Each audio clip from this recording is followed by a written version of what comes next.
Hey folks, it's Matt once again, and yet again still getting over allergies, but don't make it through this one.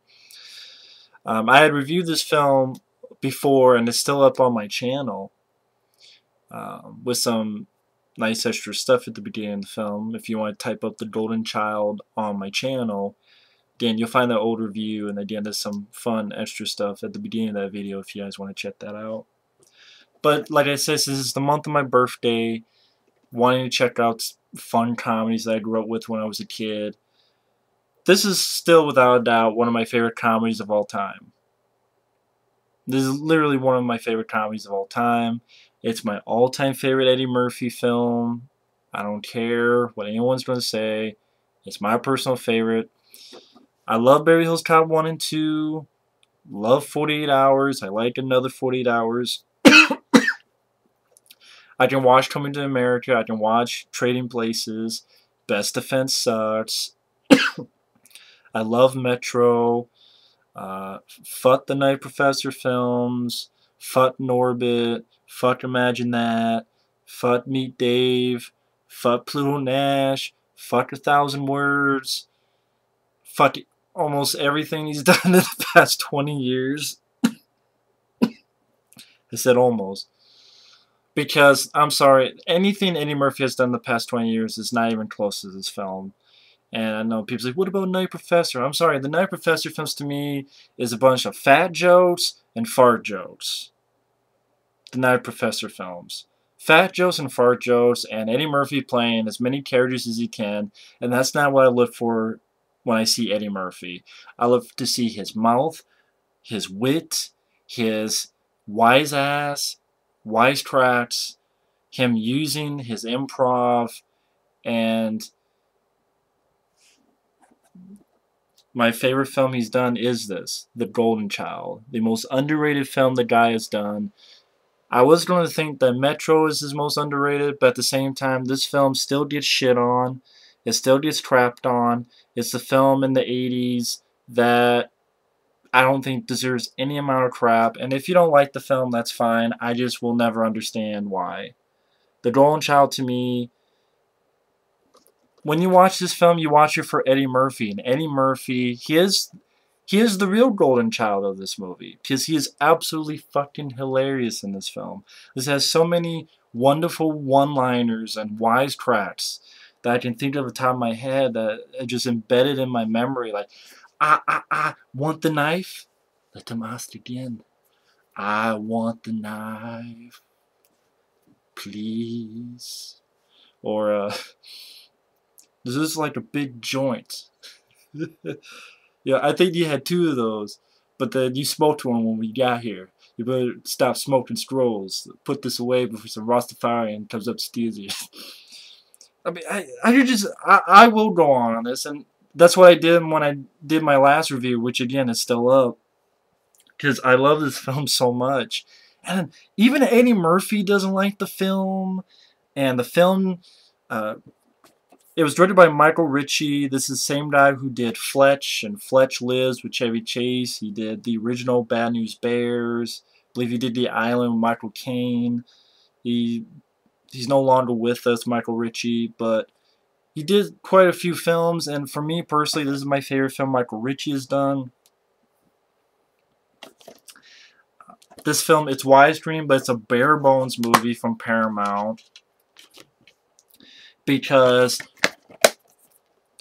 where Eddie Murphy was in his career at this time in 1986, because originally this film was going to be a serious film. It was going to be a serious fantasy, action, drama, adventure. It was going to be a serious movie starring Mel Gibson.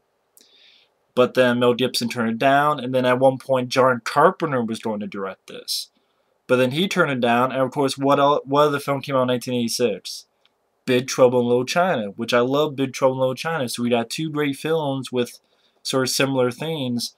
And then John Carpenter went to do Big Trouble in Little China, and they did that a little bit more quickly to get that out before this film, because this film came out around December. And the reason they released in December was because Paramount, the last time they worked with Eddie Murphy, was Beverly Hills Cop. And like I was saying with Eddie Murphy's career at this time, he had done 48 Hours, which is a great movie. Critics loved it. It did very well. Trading Places, which I liked. I just don't care about the stock market storyline and stuff, but I liked the film. A lot of critics liked it, and it did very well at the box office. Then he did, well, technically Best Defense came out, I think the summer of '84, and that was like a Dudley Moore film that they did. It was a piece of shit that they couldn't sell, so they got Eddie Murphy to do like 5 scenes to just stick in there, and then market that Eddie Murphy's in the film. And I think at one point they actually did a reshoot of Dudley Moore and Eddie Murphy meeting, because there's a photo of it that they didn't have in the movie for some reason. And Best Defense is a piece of shit. It was a shitty Dudley Moore film. The only thing worth of shit is like the 5 or so minutes of Eddie Murphy. And I know even on Saturday Night Live, Eddie Murphy made fun of that film. And then Beverly Hills Cop came out in December of 1984, and it made like $230 million in the U.S. So then the next film he does in '86 is this film. And Paramount had big hopes for this film, because they're like, oh, okay, the last film he did with us was Beverly Hills Cop. It made over $230 million. And now this film, it has a supernatural element to it. It's PG-13. I believe it's the first film. Well, it's the first film he starred in that was PG-13. Because I know 48 Hours was rated R. I think Trading Places was rated R. But now that I said that, I don't remember. I think it was rated R, though. Yeah, now I'm hesitating saying that. I haven't seen Trading Places in a while. Yeah, it is rated R. So this was technically the first PG-13 film Eddie Murphy starred in. And then the film did well. It was one of the top 10 highest grossing films of the year.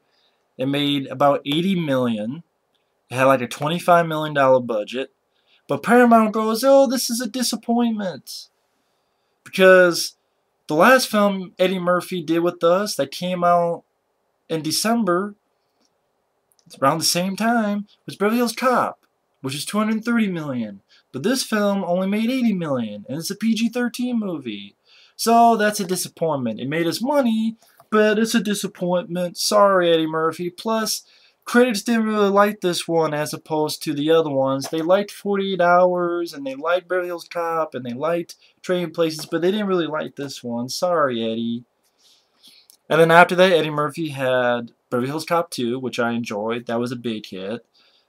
Coming to America, which I like. I mean, that was another humongous hit. I think the only other thing he had in the '80s was what? Harlem Nights, which that's start of his downfall, yeah, really. But this is the film that gets shortchanged, gets shit on, gets like a 5 point something on IMDb. I know like Beverly Hills Cop 2 gets higher on IMDb, which I like Beverly Hills Cop 2, and of course Beverly Hills Cop trade a lot of. This film doesn't deserve the hate. I don't understand why. I mean, the only thing I can say bad about this film is that some of the special effects look a little bit dated, because I don't know if it was stop motion. I don't know what. I don't know how they did the special effects. I know Industrial Light and Magic had a hand in it, because there is no making of. There's no special features. There's no interviews. There's a trailer, and that's it. But at the same time, I don't mind the special effects because it has a charm to them. And this is not a special effects movie. This, at first and foremost, is a comedy, and it's an adventure comedy that makes me laugh my ass off. That's what it is first and foremost, and it does a great job of it. And the little special effects it has, like the demon-like creature, I could deal with because it has an '80s charm to it. And again, it's not a special effects movie. This Joel Siegel says it best. Eddie Murphy is a brilliant comic actor, 24-karat superstar. I give credit also to Roger Ebert. He gave this film a thumbs up when he reviewed it on Siskel and Ebert. I appreciate that. May he rest in peace. But just so much stuff I love about this film. Really enjoy the music. I mean, starting off, the setup, very simple. May seem weird, but I liked it. It was this supernatural story starring Eddie Murphy, and Eddie Murphy played a normal guy, which I think this is why this is my favorite performance by his, because he's a normal guy in the most fucking extraordinary circumstances, and every word that he says, every phrase, every dialogue that he says is like something I would say or you would say. It is so normal, and he plays it off like the wise ass that all of us would. Like, really? Like, is this really happening? That's the great fun about this movie. That's why I'm smiling when I talk about this film. Before I get into that, I really enjoy the music.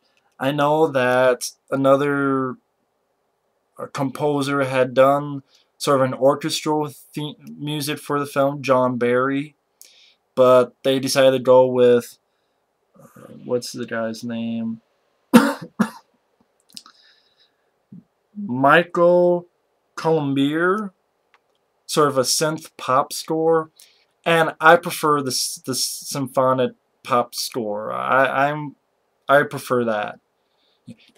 Do do do do do do. I prefer that more than just the simple orchestra, because I think it fits the film well. It fits the film like a glove.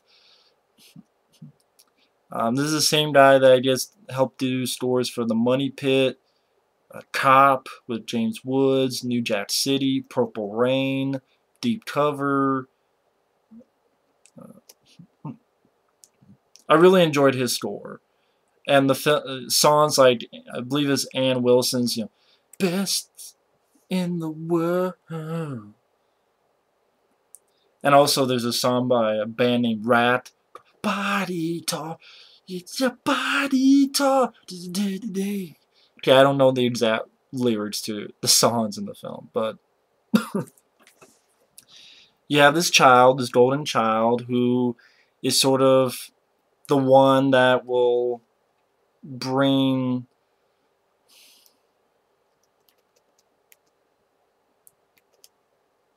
says here in dialogue. Eddie Murphy asks about the golden child, and this figure says, every 1,000 generations a perfect child is born, a golden child. He has come to rescue us. And Eddie Murphy goes, rescue us from what? From ourselves.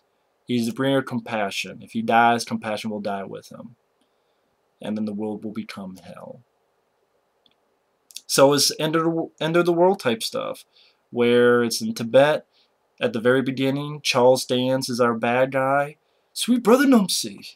He's our bad guy. Him and Randall Tex Cobb and these other guys kidnap the golden child, take him away, get rid of the other people, have him kidnapped, and it's something to do with the fact that they can't really kill him outright, so they try to poison him by using the blood of other people, which I'm like, even for PG-13, it's like, oh shit.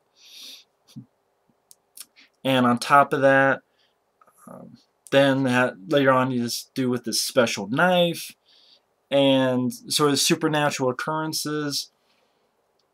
And how Eddie Murphy gets involved is that he's a guy who is, quote, a founder of lost children. He's a guy that,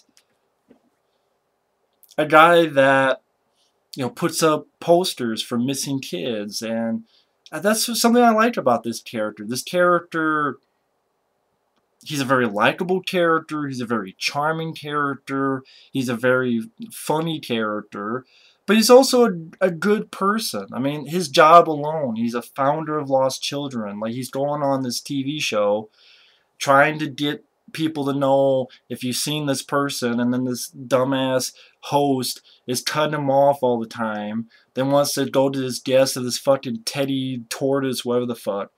And then, like, I forget what the name of the turtle was, but it might have been Teddy. I don't know. Let's just say it was Teddy. I can't remember it. It's like, Eddie Murphy takes the microphone and says, Teddy can kiss my ass. And, like, the camera goes to the host, and Eddie Murphy goes, hey, dude, put the camera on my face, or I'm going to kick your ass. It pretty much tells him about, the audience, what he needs to tell him about this missing child. And that's what he's about. Finding these kids. It's not about fame or fortune, first and foremost. And of course, before that, I mentioned great montage. I agree with a friend of mine who was mentioning this. My friend Effrey was mentioning this. I miss montages, whether it be montages of any sort.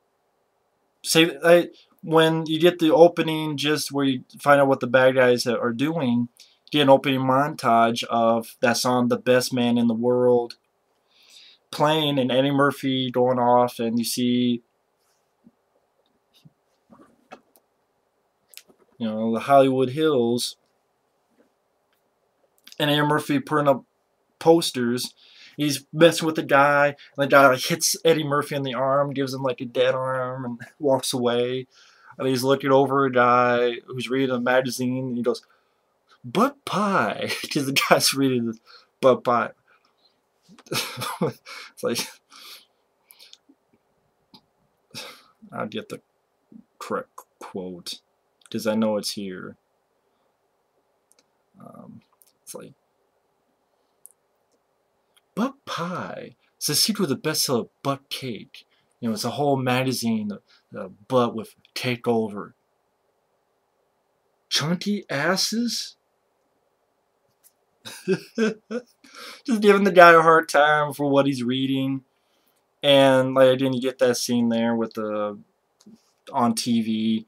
And then this woman approaches him. This woman played by Charlotte Lewis, who she's working with these people who want to find the golden child. And speaking of Big Trouble in Little China, Victor Wan and James Hahn. James Hahn is a friend of Charlotte Lewis. He was Lo Pan in Big Trouble in Little China. And then Victor Wan, who we see later on, he was also in Big Trouble in Little China. So even more of the similarities between the two. Two very solid films. But I would say even Big Trouble in Little China has gotten the respect it deserves. I mean, it has a 2-disc DVD. Even has a special edition Blu-ray overseas. I guarantee you it has a higher rating than The Golden Child. At least more people respect Big Trouble in Little China. People still don't respect this movie, and I'm sorry. I don't understand it.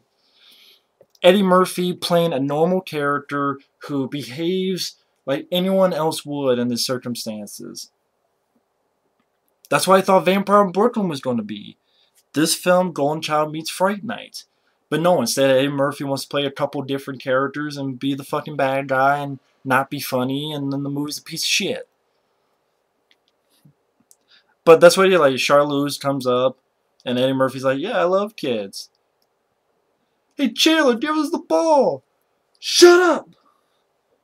Then smiles Charlotte Lewis, and that's the scene where you get, she gives him this scroll. She gives him this scroll, and he's like, "This looks like a big joint. You lick it and smoke it. Yeah, I think you had 2 of these, and you smoked one before you got here. Yeah, stop smoking scrolls. You need to hide this so, so Rastafarian don't come up and get you." And then pretty much Eddie Murphy, he's going off and investigating the missing child, and he finds one of them has been killed. And there's like this sort of, I forget if it was like oatmeal or rice, I think like rice or something, and he's picked around over it, and like blood seeps up, and I don't know, just the way that's done is like a little bit creepy. I'm like, oh shit. And so, and that's again the person he's been looking for dead from, I believe, blood loss, and I believe it was oatmeal. Now that I think about it, I believe it was oatmeal. And then he's trying to figure out, what's going on. Meets up with Charlotte Lewis again. She takes him to this place where he hears like this rattling from behind this curtain, and it's like, what, she's got maracas? Of course, later on you find out when he tears the whole thing, she's like a half woman, half dragon, but of course he doesn't believe it first because there's a little bit of dialogue here. This is what I'm talking about by the reaction Eddie Murphy gives this crazy shit. Charlotte Lewis goes, "She's over 300 years old." Eddie Murphy goes, "How do you manage something like that?" "One of her ancestors was raped by a dragon." So Eddie Murphy goes, "Does that happen a lot where you come from?" I don't just the way Eddie Murphy delivers these lines, even if I can't do him justice, he does it so much more justice. And now I'm just going to go all over the place where it's, like, for example, he finds this stuff in the shop, and the guy tells him, yak loin. What? Yak loin. Good to keep the yen up. Nothing wrong with my yen. Or, there's one moment where he's at his place, and he wakes up, and there's like this bird outside, and he sees like a sort of a vision of the golden child. And then it fades away. And Eddie Murphy's like, hey, bird, do you see like a little Hare Krishna midget in a tree floating? Or is that just me? And then the phone rings, and he goes, must be Rod Serling.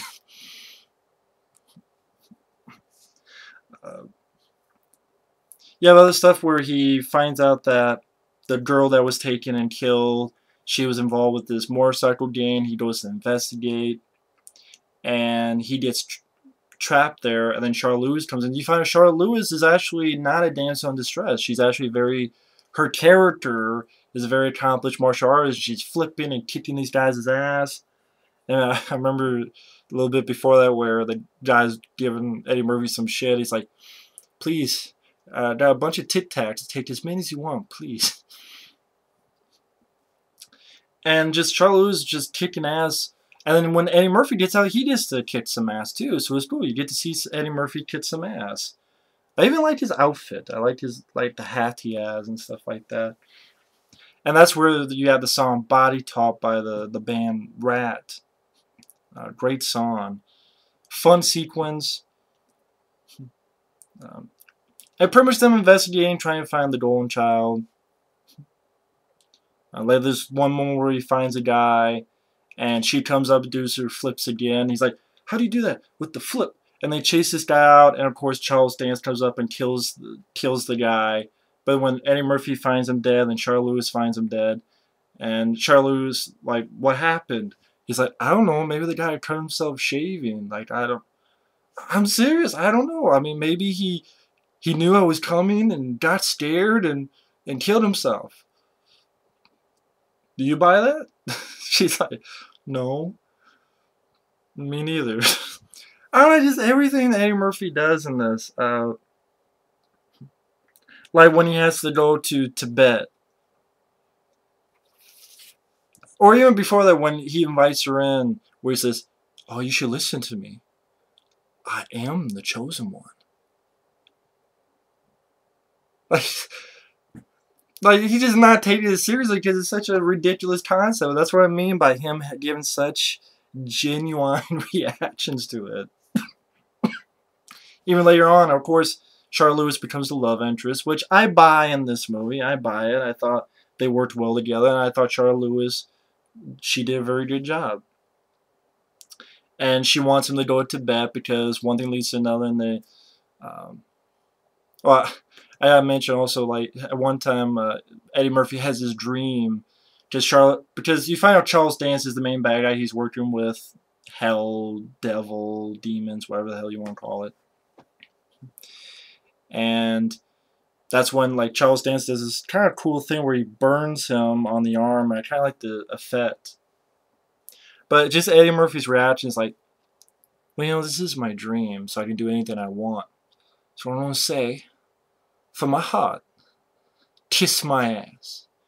Kiss my ass! It's just...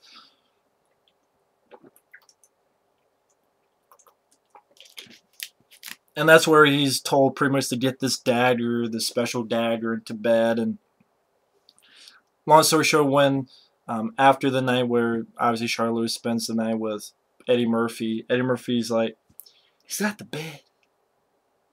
And he just jumps on the bed, and that's where they come over. I mean, just all the thing, like meeting Victor Wan, and before they meet, technically before they go to the monastery, like Eddie Murphy sees this old guy in there in Tibet asking for money, and he gives him money, But then the Victor Wong steals like $100. It's like, no, no, no, no. And then you find out that the guy's actually speaking English. And then he gets ripped off. And then later on, they're on this boat. And Eddie Murphy goes, you know, with the $100 that bum stole from me, I could have gotten a boat with a motor. And Charlotte Lewis goes, shut up and pal. And he's like, yeah, I don't pal. I don't pal his ass when I find him. Yeah, I'm gonna pal your ass when I find you. You hear me? I'm gonna roll your ass till it bleeds. And later on, I was like, yeah, you better get a spatula ready. Because my ass is frozen to this yak. And that's when he gets in the monastery and he goes, because it's this thing where you ask a question, you gotta roll this thing and then ask a question. So Eddie Murphy does like a turntable. I want the knife. Then Victor Wong goes, let the mask begin. I want the knife. Please. And then like he has to do this test with this water. That he's supposed to carry this water to some place without spilling a drop.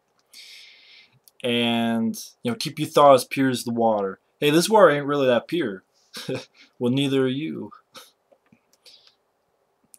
And so he walks down these steps and he says, only a man whose heart is pure can wield the knife. And only a man whose ass is narrow can get down these steps. And if mine is such an ass, then I shall have it.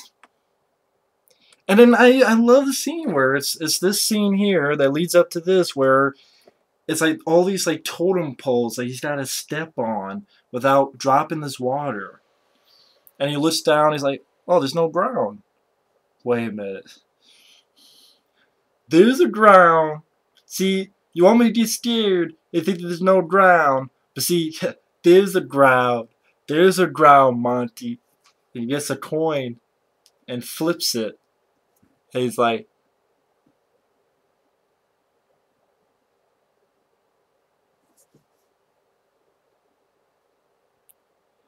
hey, there's no ground here. And then him pretty much having to carry this whole thing of water and, you know, not spill any drops. And then this bridge by him explodes. You know, how many people survived this test? None. None. None. And I'll whip your ass when I get out of here. Then he gets the knife and he finds out what to do. It's like, yeah, I got the knife. Now turn on the goddamn lights. And just everything. I mean, all the stuff that made me laugh, and I still haven't gotten to all of them. I still haven't gotten all of them. So I'll leave at least some for you guys to mention. And he gets back. And to get through customs, he like puts the knife in someone else's and pushes him, and pretends he's like part of customs, like he's, you know, transporting something over. Again, using his mouth, using his wit to bullshit his way out of situations. That's the Eddie Murphy I fucking miss. Not the one. See, the one I think about now makes me burp. With fucking fat suits, or multiple characters, or CGI. This film wasn't about special effects. Eddie Murphy was the special effects. His mouth, his wit, his improv, his dialogue. Meet Dave, Pluto Nash, those try to do more with special effects. Same with Imagine That. Well, now Imagine That was just shitty. And a lot of other movies he's done just shitty. This is the Eddie Murphy I miss. See, this is PG-13, folks. It's not him just saying fucks and fucks and fucks. This shows he can do a PG-13 comedy.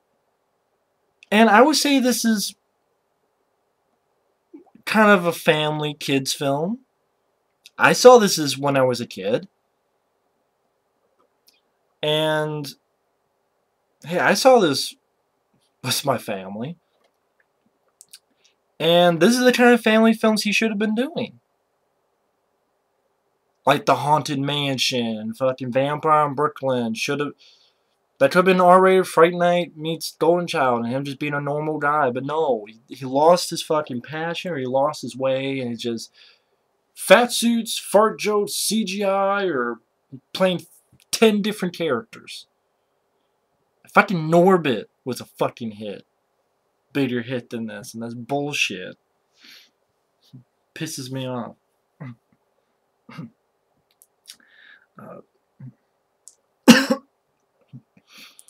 But anyway, gets through customs, gets home, sees Charles dance. It's like, you don't know who I am. I could destroy you just like that. Well, let's see. I'm going to get the actual dialogue.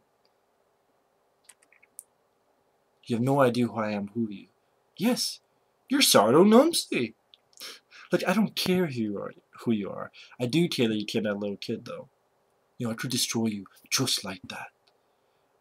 Well, we won't want that, will we?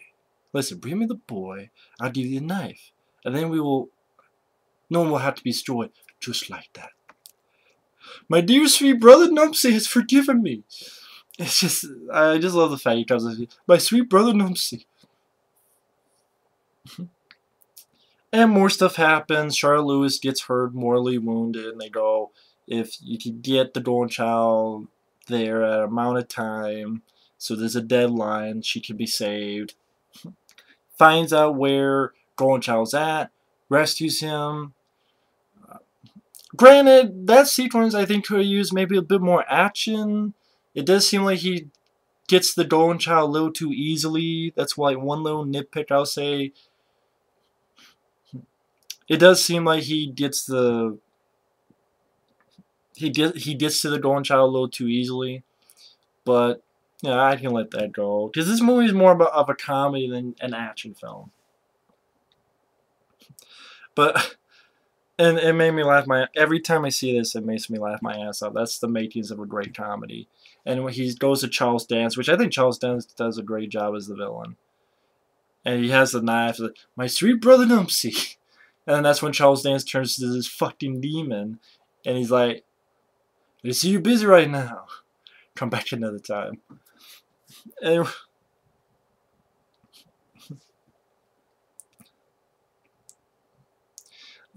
gets the Golden Child. Gets out of there. The demon chases them. I love the fact that, I guess the Golden Child, even though it was supposed to be a little boy, was actually played by a little girl. And it like makes the seatbelts hook themselves. Golden Child was able to do that and able to start the car without keys. I like when they're driving. Some people may miss it. He goes, because the Golden Child always has like one face, like no emotion. Like he's completely calm. And then Murphy's like, "Did someone slip you a Valium or what? You seem pretty calm, but I feel like I'm gonna shit all over myself." See, that's what I mean. A normal guy is destroying the situation. He sees a little kid that's completely calm, and he asks, "Did someone give you a Valium? I feel like I'm gonna shit all over myself." That's what I mean by that.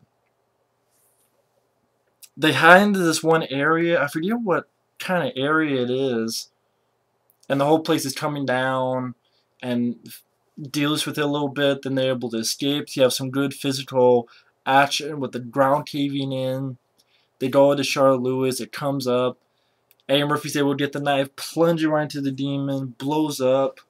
And yeah, I know the special effects are not up to date, but it's fucking 1986. It's a $25 million budget. This film is not a special effects movie. It's more of a comedy, and I'm fine with that. And I'm fine with it because it has a 80s charm to it. And it really doesn't bother me as much. I only mention it because I know some people will probably bring it up. It doesn't bother me that much. I'm just saying it might bother some people out there because they'll bring it up. But that's not enough to hate the fucking movie. Not by a long shot. But he was able to hug Charlotte Lewis, and then finally they're together, and they even have a little kiss. They kiss each other, and then Charlotte Lewis is like slapping him, like stop playing. And then he even gives this baseball cap to the Golden Child, and this bird that he sees throughout the film lands on the kid's shoulder. Even the last bit of dialogue I thought was very funny. Hey, that's a neat trick you do. How about you do this trick where somebody throws a rock at you and you wave your hand and you make it hit something else? Did you ever hear of Ed McMahon's Star Search? I mean, do they have Star Search in Tibet? Probably not. Probably not food search. But you know what we could do? Is what we don't go on Star Search. We could give the audience rocks and have them throw them at you. And then you could wave your hand and make them hit mid. If I said it right. But you know what could... Okay, I'm going to repeat it because I'm fucking up. But you know what we could do? Is we could go on Star Search. We could give the audience rocks. Have them throw them at you. And then you can wave your hand and make them all hit Ed McMahon. Hard. And then he does his Eddie Murphy laugh, and then boom, the end credits with that great music. Da, da, da, da, da, da. Great score. Love the score to this film. I don't understand why this film gets shit on. I don't understand it. It's a comedy. It's a fun film. It has serious moments. But at the end of the day, but it's still a very entertaining, extremely entertaining, fun, fast-paced. This film is only 90-some minutes long. I think it's a great comedy with some fun adventure elements, supernatural elements, a little bit of serious moments. And Eddie Murphy is at the top of his game. It goes to show you he doesn't need to say fuck every 5 minutes. Because this is a PG-13 movie, and this is funnier than hell. It's not because of fat suits, or CGI, or fucking playing 50 different characters, or voicing a donkey. It's because of his wit, his improv skills, and his talent. And I miss that fucking Eddie Murphy. But then he wants to shit on movies like this, but then the fucking films he's done the past 20 years haven't been much of other than shit. And this film gets shit on? I don't get that. What is so bad about this movie? Really, let's go with it. The pacing, it's fast. It's only 90 minutes long. It's not 2.5 hours long. The cast, Charles Dance, Charlotte Lewis, Victor Wan, James Hahn, the kid who played the Golden Child. They all do a great job. They all do a fine job. The score, Michael Colombier, great score. The synth pop score, love the score. Wonderful, awesome songs. The best man in the world. Rat, their song called Body Talk. The locations goes from Hollywood to Tibet. The comedy. Said like a dozen quotes I can remember, and there's still more. Even fun little scenes where the kid makes this Pepsi can come alive for this, Randall Tetz Cobb. He's a villain, but he's more of a simpleton. Because he can, like, touch someone and, have effect on them. I thought that even that was a fun little scene. The little Pepsi can being able to dance. Because he's a kid. Wants to amuse himself. Buy that more than the shit today. I mean, God forbid, a comedy that makes me laugh my ass off. I know, shame on me. But The Hangover Part 2 and Part 3 get fucking hundreds of millions of dollars at box office. And those are pieces of shit comedies. Ride Along gets $100 million over and going to get a sequel. And it's going to have fucking shitload of special features. And Ride Along sucked ass. But this film gets shit on? Why? The cast is great. Eddie Murphy is awesome. He's wonderful. He's in top form. He's hilarious. He's funnier than hell. Love seeing Eddie Murphy with the supernatural elements. Fuck a little better than Haunted Mansion. Fuck a little better than the other shit he's done. With Meet Dave and fucking Plume Nash.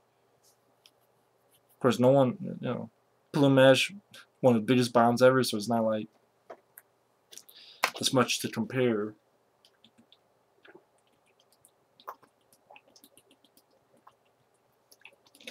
I'm sorry, there's no reason why this film should be shit on. I mean, no special features.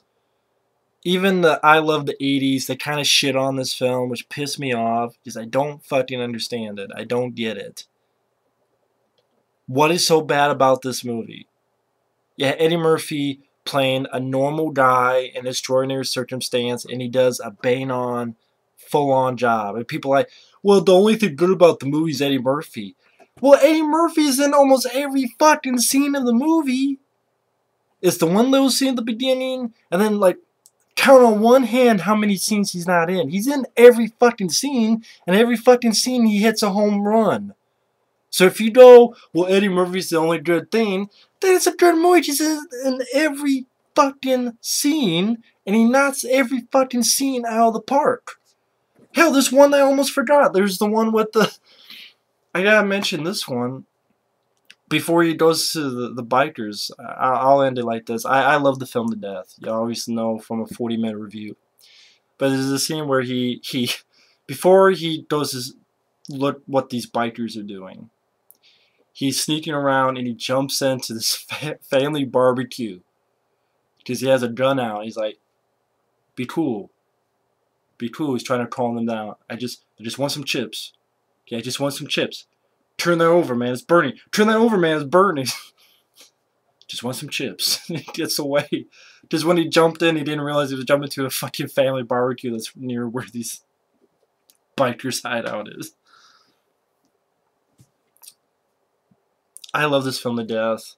This film I could watch over and over and over again.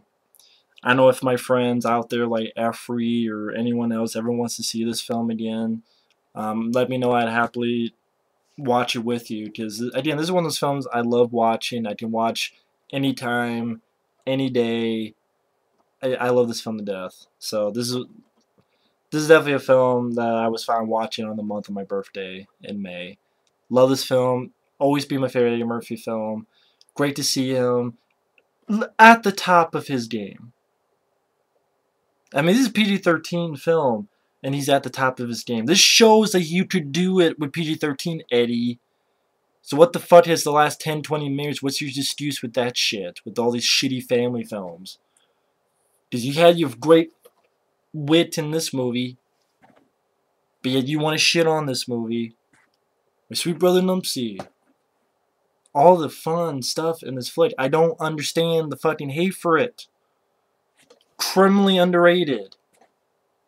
Paramount. Well, it only made 80 million. It still made 80 million. How many films today would love to get 80 million? And that's today with inflation, where you pay one ticket, you're halfway there. But I'm just repeating myself. Golden Child, love the film to death. Funny as hell film. Great movie. Love it. Love it to death. Great year for this kind of film. Big Trouble in Little China was wonderful. This film is great. If you don't ask me to pick between the two, that'd be impossible. But you know what? That's a great double feature. Big Trouble in Little China and The Golden Child is a great double feature. But yeah, The Golden Child, without that, one of my favorite comedies of all time. May even be my favorite comedy of all time. It really might be that. And you know, if you ever see one day top 10 comedies, top 20 comedies of all time, you see this is number one for me personally, don't be too surprised. And you want to know why? You can watch my older review of The Golden Child, which has some extra fun bits at the beginning of that review, or you can watch this review. Anyway, thanks for watching, take care, and we'll see you later.